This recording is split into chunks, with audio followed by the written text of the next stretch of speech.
Welcome to Connections from Beyond, Conversations Across Realms. I'm John Nap, Galactic Guide. And I'm Crestani, Intuitive Guide and host of Willow Healing Matters.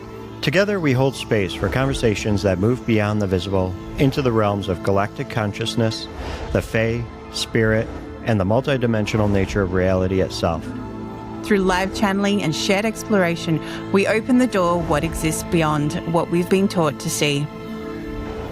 Join us. Let's see what comes through. Hi, everyone. It's Crestani joining you for another episode of Connections from Beyond. And as always, I am joined by my co-host, John Nap. Big welcome back, John. Yeah, thank you, Catherine. Welcome, everyone, back to the show. We got a fun one today. What are we doing, Catherine? Well, we'll see. But it's funny because we're both talking about the point that we're recording this is in the shadow of Mercury retrograde, but the shadow is in Cancer. And Cancer is all about shining light on emotions and relationships and security and home.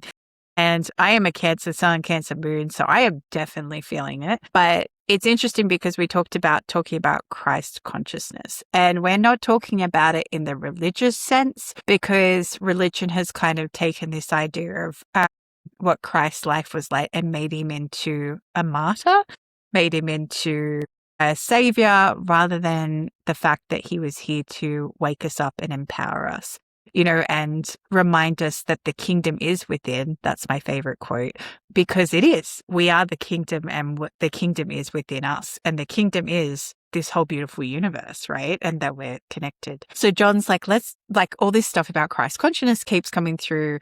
And then I was in another meditation run by this beautiful lady I like, and she brought it up as well. She goes, I'm getting all these Christ consciousness downloads and things like that. So there is this big shift happening.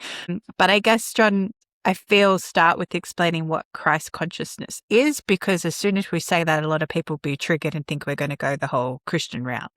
It's interesting. People on Earth 2,000 years ago, Jesus came with a message, and it was to change the order of things, the old ways, the old religions, and realize that there is more to the belief that we are all connected to God. And people took it and used more of that dualistic rather than non-dualistic teachings that he had. And the dualist is that we are separate from God, and the non-dualistic is that we are God. We are a part of God. We are all connected together. And when you have your spiritual awakening, you start to open up to all of that. And it is just a beautiful connection that you are connected to Source because you are Source. And that's what's just so amazing about the Christ consciousness. But there's like an energy involved with it.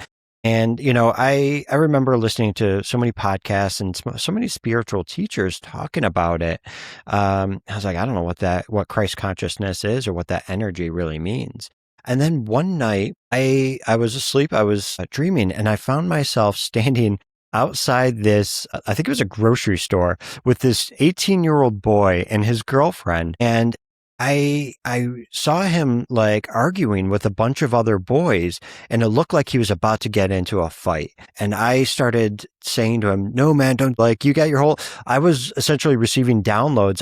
What I realized is that I was a step-in guide for him in that moment. And I have never met this kid before. I've never seen him since, but I was working as a guide for him to say, you got your whole life ahead of you. I could see his entire we had our episode on alternate realities a few weeks ago. So I saw these timelines. One was that he was going to become a doctor and really help and change the world in a positive way. The other one was he goes to prison and he ruins his life. And he had his own free will, and he had to, I could only give him suggestions, just like all our spiritual support team does for us and our higher selves.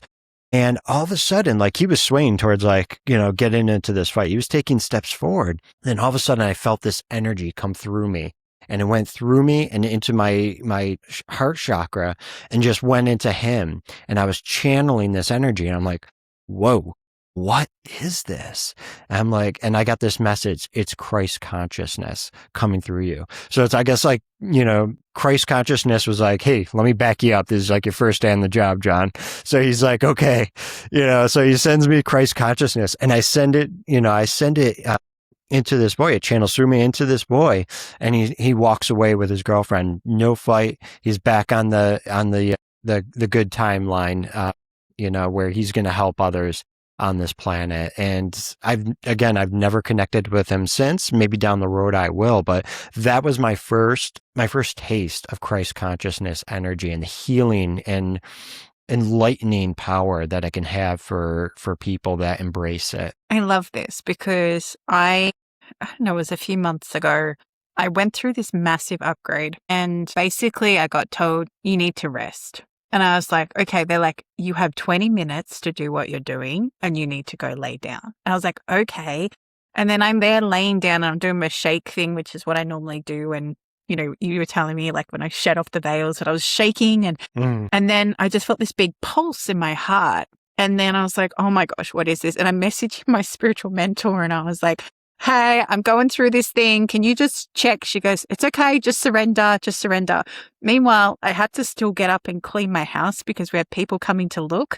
And I was like, I know I'm going through this upgrade, but can you they're like, give us 20 more minutes, then you can get up for 20 and then you have to come back. So I had these 20-minute intervals that I had to clean the house. But what ended up happening was all my chakras started pulsing as one. And then, and I could breathe and imagine it pulsing as one. And then I had this dream, which later someone helped me unpack, but I was like in the city and I was looking for glasses weirdly. And there's one place you could go buy them, but everything was black and white except for me. So everything in this city was black and white. And I had to go underground to go find these glasses. And I think I was looking for an ATM or something. It was really weird. Anyway, so I come back out, but I ran into this person that I knew. And he's like, what are you doing here? And as he kind of shook out, he kept color back, but he went back to being gray.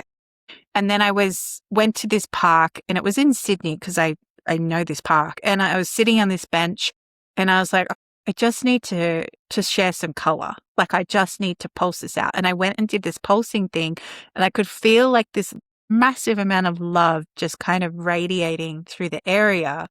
And I opened my eyes and I turned and there was this person I knew and he's like, you're causing this. I said, what are you talking about? And I looked around and this color had come back. It goes, what are you doing? I said, I'm just being me. And that was it.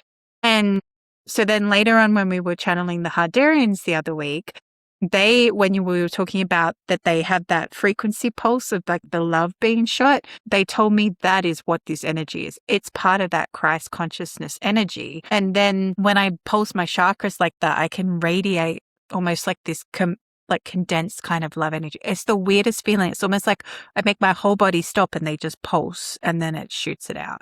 Yeah, I'm still mastering it and getting it like on command. But when it's meant to happen, it's meant to happen. But the flip side of that is a lot of the times people forget that they remember Jesus or Jeshua or whatever name you resonate calling him. Yeah. Right. We're just going to refer to him as Jesus, I feel, this episode. So it's easier to pronounce, yes. Yes, put the name in that works for you. But when I first met him in my spiritual journey, he was guarding my heart. He's actually the guardian of my heart energy, which I found putting that all together now, just talking to you, which is the whole Christ consciousness thing, right? There you go. But I didn't want to tell anybody because I was like, I feel like it was an ego thing saying, Jesus is guarding my heart. But at the same time, it was real and it was beautiful. And then later as I started but there's always a counterpart, right? And I feel this is what's discounted because he's that divine masculine energy, that part. The divine feminine is Mary Magdalene. And we've been so conditioned through the Bible and everything that, she was a prostitute or a whore. But then it turns out that whore actually means the left hand of God, which is divine feminine. Really?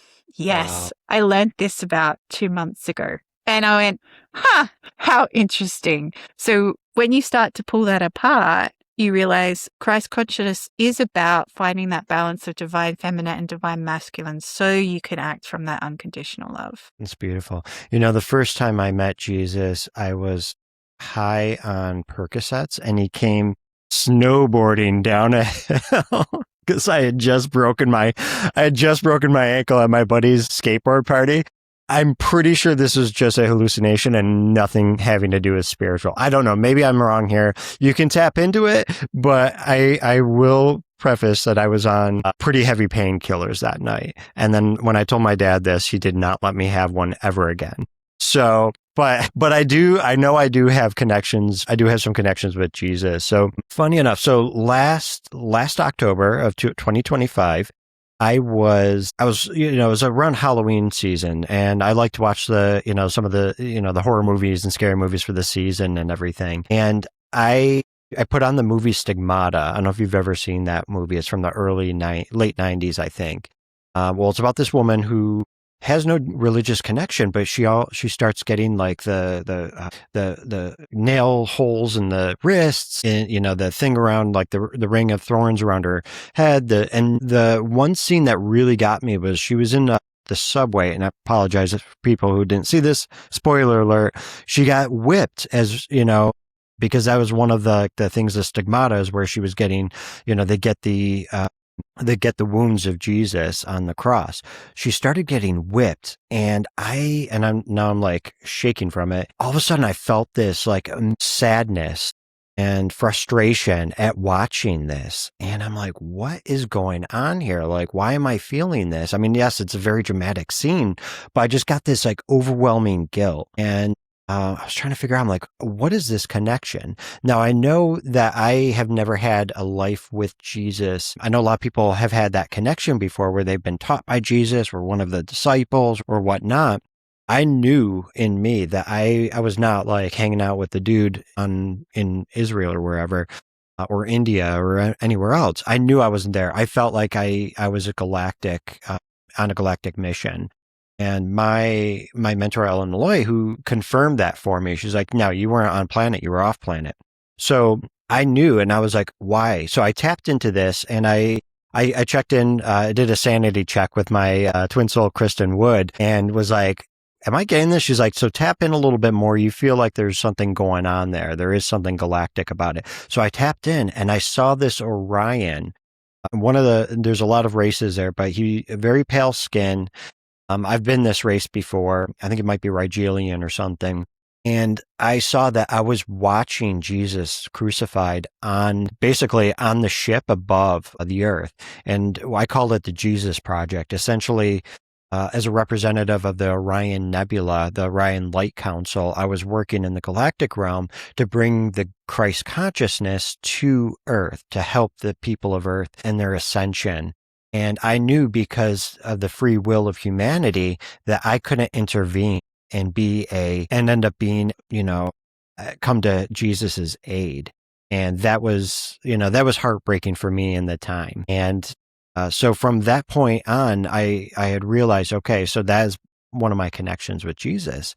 And then I found out that there was also a connection with the Orion Christ consciousness, which is this same consciousness, same energy, but he brought the message of Christ consciousness and unity and ascension to the Orion constellation during the wars. And I had seen that through a dream where I was actually, they look like nuns, but, basically a priestess. And there was three of them standing together, the identical faces. And I'm like, what the heck are these? And, I realized one of them was my mother in this life, and the other one was actually my twin sister in this life. And we brought the message, we helped carry the message of the Orion Christ consciousness through other parts of Orion. And then we decided to incarnate here on Earth to help assist with Earth's ascension as well. And our little nod was that my mother, who was our sister in that life, would be born first, so she can help us, my twin sister and I now, in this life, to be, to help us with our own awakenings and everything. But the fun nod to it, though, was that we were all going to be born on the same day. So my mother's birthday, is, I guess I can give it away, October 24th. And we were born on her birthday, October 24th as well. So keeping that like almost triplet tradition, it was, just beautiful to recognize and see that, which was amazing. And then you told me you have an Orion connection as well. I think it was my first incarnation was as a Hardarian. So obviously getting brought up in this culture where love is the ultimate thing. Love is the Yeah. currency, love is the weapon, love is everything. So then to be in my second incarnation and third and fourth, quite a few there, to be born into the Orion Wars was very dramatic. So the first memory I had was I was just running for my life, like running and running and running and running to these caves and to hide in these caves. And then what I found out was that I chose to incarnate there because I would be part of the priestesses bringing in the Christ consciousness to Orion. So when I was reading this, I can't even remember what book I was reading. And they're like, does this story sound familiar? Because it's basically, they tried to replicate it on Earth, but it kind of got turned into a martyrdom rather than an awakening. So what happened was, and again, we always say, take what resonates, leave what doesn't.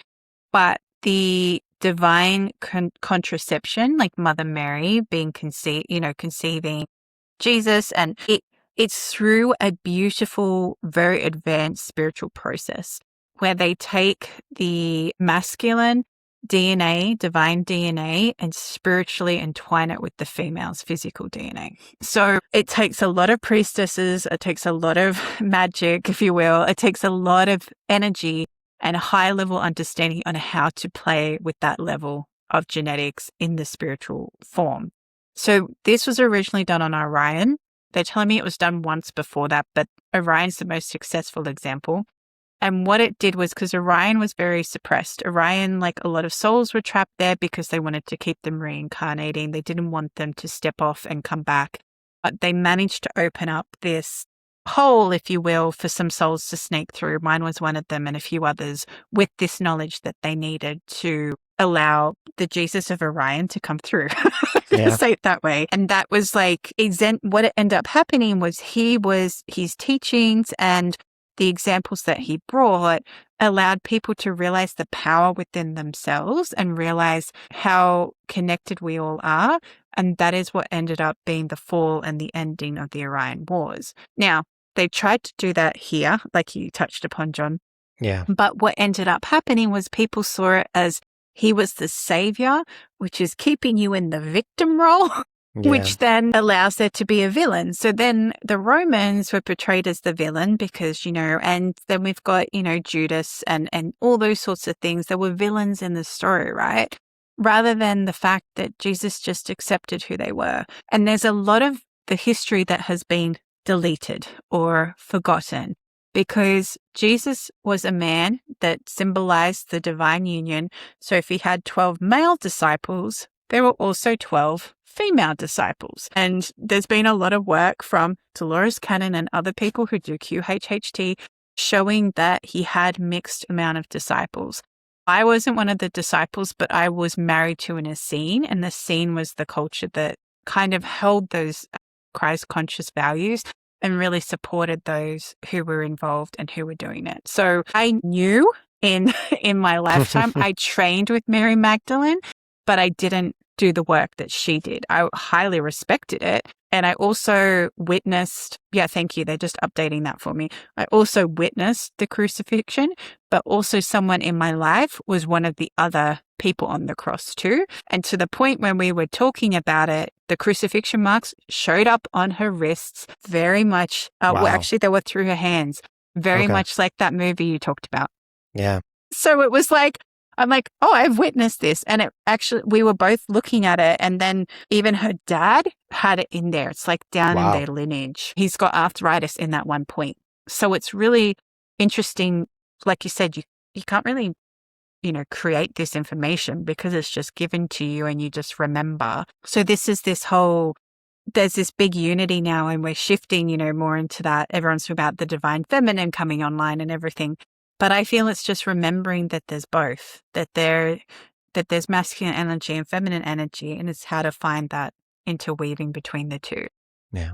And, I'm curious, there's always those timelines, whether the message would have been received properly, but with, if the possibility if Jesus actually lived, was not persecuted and actually lived, would his message been received differently? And, it's one of those things that we really don't know because of what happened to him. However, this also, something like this actually occurred in Orion as well. And one of my clients, who I've worked with now for a couple of years, I did a reading with him, and I saw that he was actually one of the disciples, or I don't know if he might have actually been more of like one of like the wise men or leaders working with the Orion Christ. And what I was shown was that reptilians actually went after the Orion Christ. They were going to arrest him, persecute him, and and make an example out of him.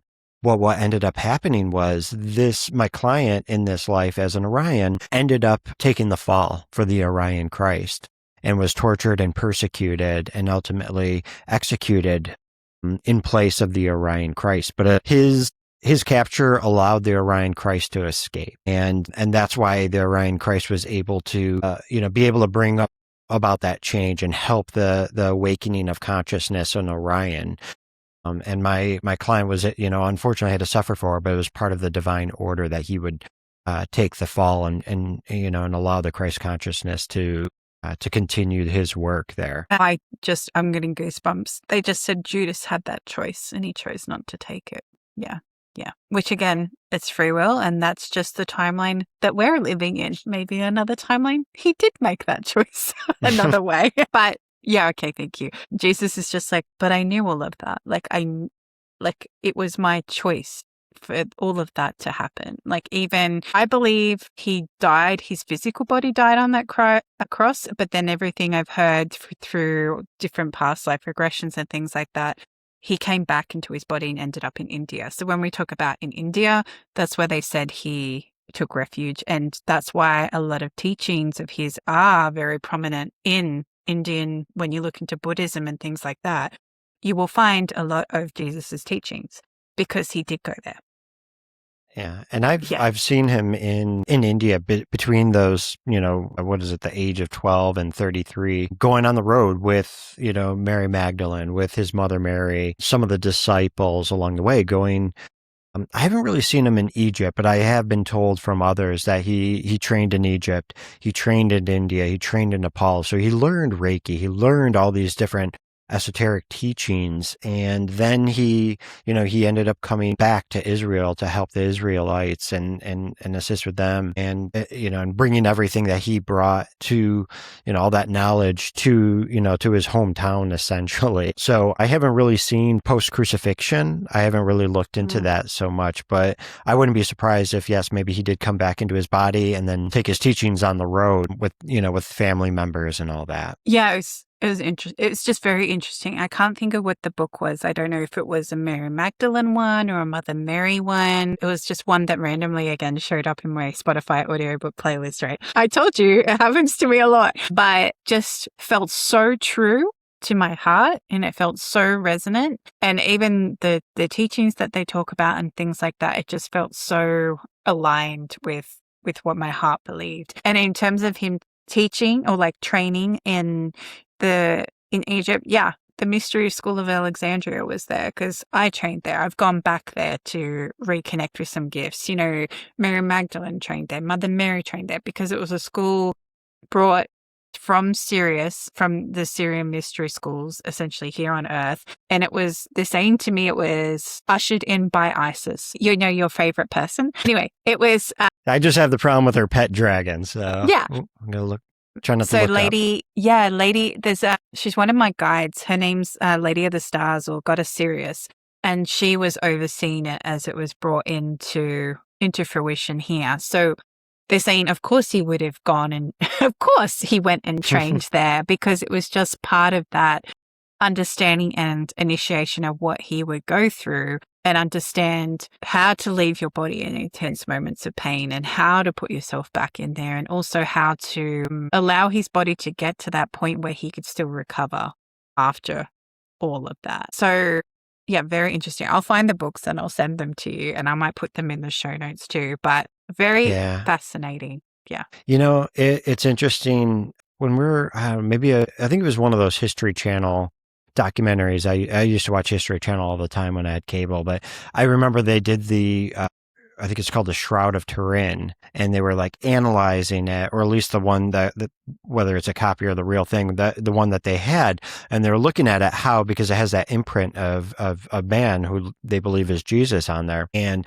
they came to the conclusion that basically the only way for that to have been that image to be like baked onto the cloth itself would have to be like a scanning image. And when I heard that, I saw that and like, that sounds like something alien, like maybe like an alien, the Jesus Project, and aliens essentially like did a whole like scan. Maybe they put them in a med bed, our favorite med beds. They put them in a med bed in the shroud, scanned the body, and provided light healing over him from head to toe. And that's what created this image that imprinted on the cloth as well. Who knows? Maybe I was the guy who actually pressed the button, was like, let me get this Jesus back to life so he can go hang out in Egypt where it's a little bit safer there. I don't know if but it was just interesting that like, that's what came to me when, I don't know, I was like 15 or something, and I saw that documentary. And I was like, that sounds like something an alien would do. Well, it's a bit like, the example they're giving me is the pyramids. Like to think that humans lifted those and put the exact precision to place those blocks and everything else like that, and to think there was no other form of technology involved is very naive and very egotistical as well. So, but the slaves built them. And we've seen, post Egyptian, like in their prime, who they built their own pyramids for actual tombs, and we've seen them, and the quality is just not the same, and even today, like they there's so many construction sites out there that they can't figure out how they got to that level of quality in detail. And it's like, sometimes you just got to accept, that the most plausible and simple, conclusion. It's aliens. feel like the ancient aliens guy. I got the orange skin, long hair. I'm like, it's aliens, of course. So, it's, that's really what it comes down to, guys.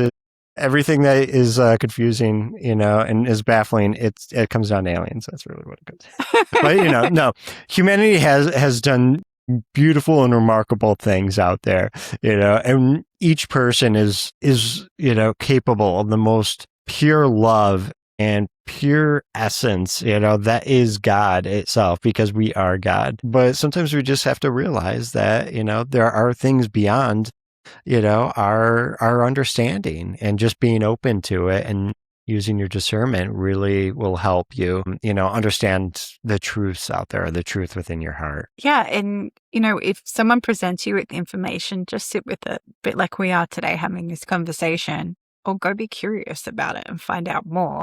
My pieces, I always say I get pieces of the puzzle, and then they all come together eventually. A bit like I was like, oh, the whole love thing, it's just all come, but it can be, it's the timing that you're meant to find it. It's the timing that you're meant to hear it. It might be you hear it years before, and then you sit with it, and then all of a sudden it's like, oh, I remember that person talking about that, 5 years ago. I'm ready for that now. I'm going to go investigate that. Or I'm ready for that now. I'm going to be curious about it. And I know when we were talking about this topic, Mary Magdalene, I said started dancing because it's not really, there is this big Mary Magdalene movement at the moment, I've noticed, in the spiritual world. But the reason is because there is a remembering coming of the divine feminine. Because the whole point of Christ consciousness is embracing the balance between the divine masculine, the divine feminine, and bringing it together. I always get shown triangles, the good, the bad comes together to balance out, enlightenment, darkness, put it together, like all those sort of things. As we touched upon, we still live in a dualistic nature, but really we have to learn that we need both sides of that to bring it together. And that's what they're telling me. The point of the Christ consciousness is that you love every part of you unconditionally, so that you can be fully merged together with yourself or with whatever parts of you you've been hiding, so that you can get to that level of enlightenment. And as we've talked about karma before, and life lessons and those continual things, even when we were talking about the Akashic they're all there to help you understand and remember that you are created from God, you're a reflection of God, and you're here to bless people with just being. Yeah, that's beautiful. So, tell me a little bit more, because I honestly don't know much about Mary Magdalene. Oh, gosh. So, enlighten me. So okay, they're like, And where our do we listeners. start? Where do we start? So she is the female counterpart of Jesus, first Okay. and foremost. So can do miracles. She can do all the healing. She did it all in the background, because in that point of the world, it's very reflective of now, actually, weirdly. Women weren't respected for their knowledge. They weren't respected for their gifts, to the point that even, I think it was her, I don't know, even when women were traveling, they had to be always accompanied by males. So, there was this very much, but she was happy to do that. So the leader of the female disciples was actually Mother Mary, and she learned a lot from her. So, and a lot of disciples, or a lot of women carry the name Mary, because that was just, they didn't have very many names. That's what they're telling me. And I can't remember what Mary meant, but I'll look it up. But Mary meant a specific thing. So Mother Mary was the head of the female disciples, but Mary Magdalene and Jesus were basically twin souls, if you will. They were direct reflections of each other. So they have this karmic connection that goes across lifetimes. They are always meant to be there to balance each other out. So, and then there is a theory that they had a child together. But from my understanding of how they did that was very similar to how Jesus was conceived, through those spiritual rituals and that imbibing of consciousness. That is like the whole point of the Da Vinci Code, those movies, right? Which is, all of that kind of coming through. So again, take what resonates, leave what doesn't, and just see what happens. People talked about her being his wife. And I just keep getting, in a spiritual sense, yes, but they won't confirm for me whether or not that's fully true. They'll only give me glimpses. But she's very much, if you want to learn how to tap into your divine feminine and tap into that way to embrace your sensuality, that way to embrace who you are as a female, or even in the masculine sense, she's very much on that womb energy and that creativity and birthing your project into the world in a form of love. That it's just, here I am, this is what I can do, and I have this power in my womb that I can birth all these beautiful ideas into the world. Thank you. They're just showing me like white roses are often associated with Mary Magdalene and Mother Mary, but she's Isis lineage. So it's very much that same embracing your power, knowing you have all these gifts, knowing all those sorts of things. Yeah, okay.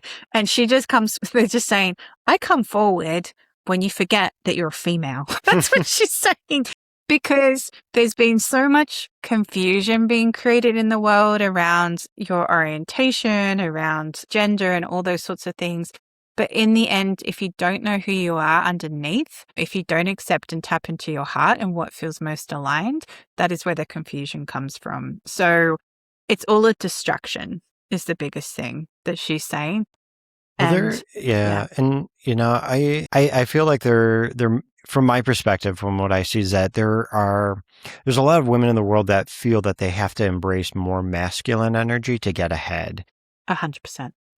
Be the, to step into a leadership role, to be a boss. And that does take a bit of masculine energy, but perhaps there's many women out there that get lost within that masculine energy, just like guys, who get lost into it and it becomes toxic masculinity. And they lose that balance, just like men can. And maybe that's where Mary comes in and whispers to him, you are still, embrace your feminine energy, embrace who you truly are, balance it. We talk about Star Wars all the time. It was like, there's a light, there's the dark. It was like you choose one or the other. If you go one way, you fully go into it. And, but, I think the newer movies that we were talking about before we hopped on was with Rey. Yeah. With Rey, is that she learned to embrace the dark and the light within her. And that was the only way that she was going to be able to defeat the dark side, by embracing a part of it. And, we kind of sometimes I think early Christianity beyond Jesus, the church, the Romans, and the men in power wanted to evilize femininity and feminism and really pushed it down. And now it has that resurgence. And I guess that's what you're getting at is with all this Mary Magdalene and the Mary Mother coming through now. People talk about Isis as well and so much divine feminine energy coming to the earth. Our guest last week, Terry Hyman, was discussing the feminine energy and the Lemurians bringing it through as well. And, that's something that's needed on this planet. Okay, I just got a thought in my head I want you to tap into. Okay. Was Mary Magdalene in Orion? Yes. Well, that was easy. That was really quick. That's how quick I was. Easy. Yeah, she was. Okay, let me know what you think of this. So they're saying she was the Mother Mary of the Christ consciousness being born on Orion. It's like she flipped roles with Mother Mary. That's what they're showing me. She flipped roles. And Mother Mary was Mary Magdalene, if you will. Interesting. Okay. Yeah. I'm also, maybe you can tap into this. I'm actually getting a bit of masculine energy coming from her. Can you see what's going on with that? She's like, they're saying it's like she was the king of the resistance. So I think that. So she was tapping into more of a masculine energy as a feminine to be part of the resistance. So okay. But this wasn't like grab your phaser and go to war energy. This was like this feels actually more like Gandhi type of energy, like resist through peaceful protest, sit-ins, things like that. Like it feels like a very strong masculine movement, but not in the sense of war fighting. It was more lay down your arms and create a chain. With your arms in a way, with your actual arms and resist through nonviolence. Yeah. And it was like how do I explain that feeling? She had to be slightly more masculine energy in that lifetime because of the energy, first of all, on Orion. It was very masculine dominated. And secondly, she had to kind of be a little bit less feminine to get people to mobilize together because they've been in such hardship for so long. They no longer wanted to be coddled. There needed to be like a tough love. That's the words they're using. Because they were showing the image they showed me. It was like, when your teenager just chooses not to leave and just won't get a job or anything, and you got to kind of kick them out of the house so that they go leave. That was the image they were kind of giving me to symbolize the tough love. But then, they're also saying that through doing that, she was showing that you could be both as a female. You could have that masculine energy and you could have that feminine energy. But in that moment, she had to be more the divine masculine, and she had to. Yeah, so then when she came through and incarnated on Earth, she embraced more of that divine feminine because she could do that. But this is what, bit like you were saying with you and your twin sister and your mom, Mother Mary and Jesus have that triangle of connection always. Like whenever they incarnated till they chose to stop incarnating because they'd learned enough. No, they learned enough or they had enough. They're like, all right, humanity, you're on your own. Take it easy. A little bit of both. Peace. But they know they can do more work from a spiritual guide point of view. They got to that point, right? Like Buddha and other ascended masters. But they're also just saying too that it was hard in the caves. It was actually harder in the caves than it was in humanity, even though humanity didn't fully embrace the message and they didn't get the same ripple effect like they did in Orion. At the same time, it was a harder life because people were afraid to die because they didn't want to end back up in the cycle. People they just showed me hungry and they were cold and they were sick of living and hiding in caves. And even my memory of it was there was a lot of fear, like a lot of fear. So even though, yes, Jesus was persecuted in this lifetime, they actually had safe havens and they could still walk amongst, even if it was a little bit guarded about what they were doing, they could still walk out in the open, whereas Orion was more that fear energy. So you had to embrace more of your masculine in order to survive and thrive. Yeah. Yeah. So I was getting images of our connection from Orion. So what I was seeing was that it looked like you were actually a resistance fighter turned priestess. Yeah. And it looks like we're actually I resist the way of saying monastery. Maybe we'll just use temple. But it looks like we're part of the same temple at one point in Orion. But then I'm seeing you go one direction and then I'm going the other direction with, my sis and my other sis. And so it's like we both learned together, and then you took your message one direction on that planet, and, me and my, sisters took it to another direction as well. And we kind of all went our separate ways, because that was the idea, was just spread this message of the Christ, or, the Orion Christ. I'm not really getting a sense that we ever met the Orion Christ. I'm not feeling that connection at the moment. It was more of just like, almost like word of mouth, like a teacher came to us, they taught us, and then we embodied it, and we took that message to continue spreading it as well. Yeah. So they were saying, yeah, okay, thank you. So when the image I had of me running, that was when I'm like, no, I'm not putting up with this. I'm entering the kind of the rebellion, if you will, if we're gonna do Star Wars references. So Black Star League, Wars, yeah. yeah, right. So then I'm like running and hiding, and then I was like, no, there's a better way, because I had my memories. Like, I'm like, we can do this with love, and they're like, oh yes, next incarnation, I'm going to start training you. And I was like, oh, okay. So then next incarnation, which wasn't very long after that, I wasn't in a good way, apparently.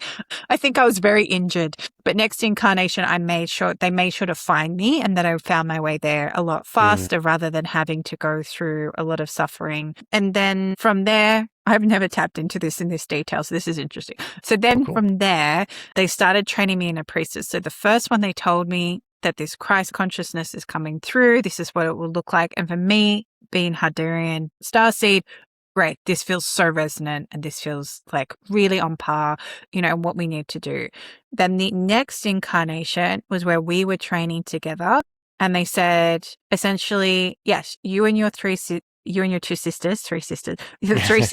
It's funny because I just watched this play, and there was the Fates, and they were three sisters, kind of the Fates, and that's what the image I got, right? So anyway, so then it was like we trained together, we got the stories together, we got the teachings together, we got the spiritual gifts all together, and then exactly like you said, this is your mission, this is your mission, this is your mission, this is your mission, go disperse. But it also wasn't safe for us to all stay together anyway. So we all had to train together, almost they're showing like the dark of night, if you will, and then get dispersed, and then we'd come back. It was almost like if we saw each other in The Walking Day, we would pretend we didn't know each other, kind of thing. But a lot of this, I just keep seeing a lot of this happened in caves. Like there was all these cave networks, and there was it was very rarely, we would still go in the light, but it would be, they show me like that image, like the Jedis would put their hood up kind of thing.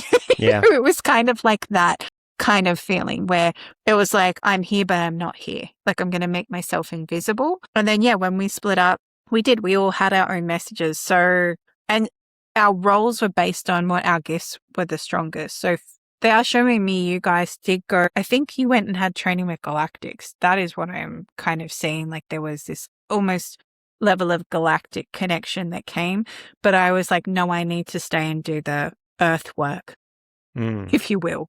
Or the planet work. But there was a lot. There was a lot of people being trained, a lot of people getting this message. If you will, it was almost like a small town worth of people. Yeah. And I've worked with quite a few clients that I saw that they had similar upbringing. Some were Black League members, some came for refuge, and they were trained, and they became, these priests and priestesses, and then helped spread the message as well, because they realized that, war was not the answer. Generations, thousands, millions of years of war, on Orion was just no longer the answer. And embracing a collective consciousness and unity consciousness was going to be the only way out of the darkness at that point. Yeah.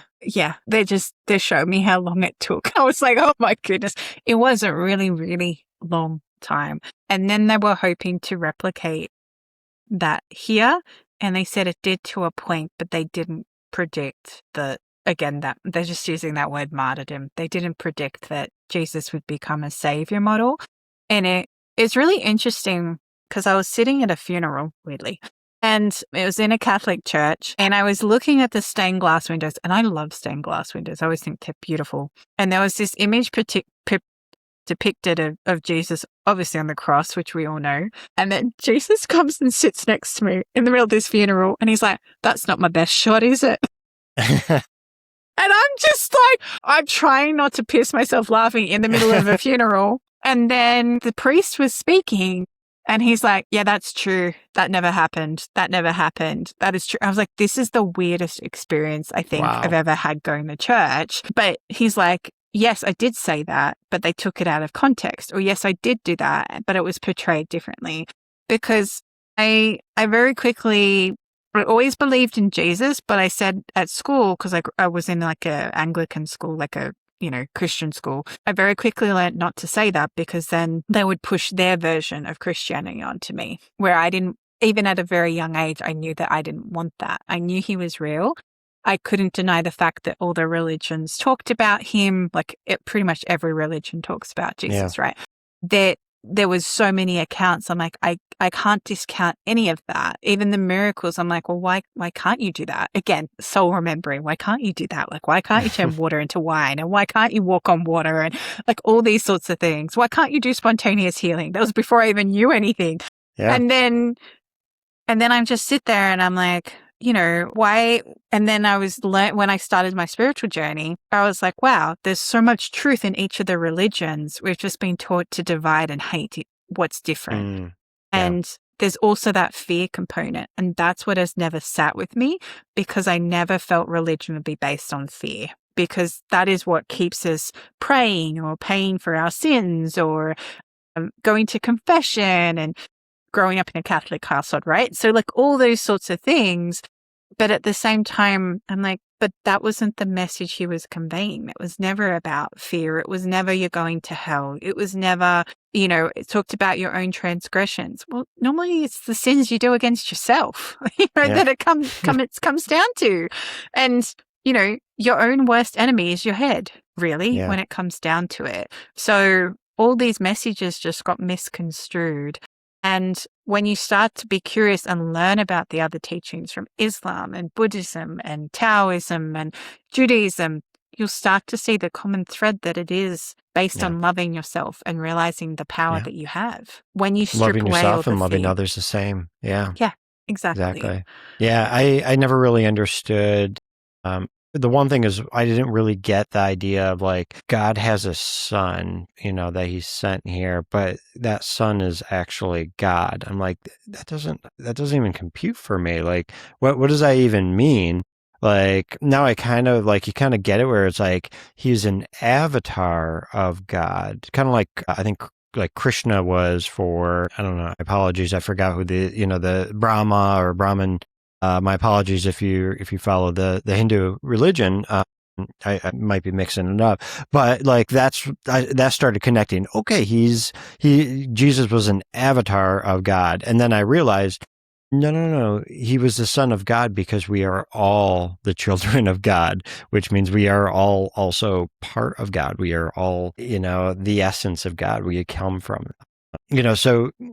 It's been probably, by the time this comes out, it's been a while since that movie Disclosure Day came out. And I saw it a couple of weeks ago, like the day it came out. But there's a scene, and I apologize, I'm spoiling a little bit, but there's a scene with I think a nun in it. And one of the characters asks her, do you believe in life outside, of Earth? And she says, well, something of the essence is, she quotes the Bible as like, God said that we are his favorite creation on earth. So that just means we're on earth. Why couldn't there be more creations elsewhere? And then you start to really understand, like wherever we come from. And that's really what it comes down to. Whether we're angelic, we're galactic, a starseed from somewhere, or we're wherever else, even the dark, the dark beings out there, we talk about the reptilians or the grays.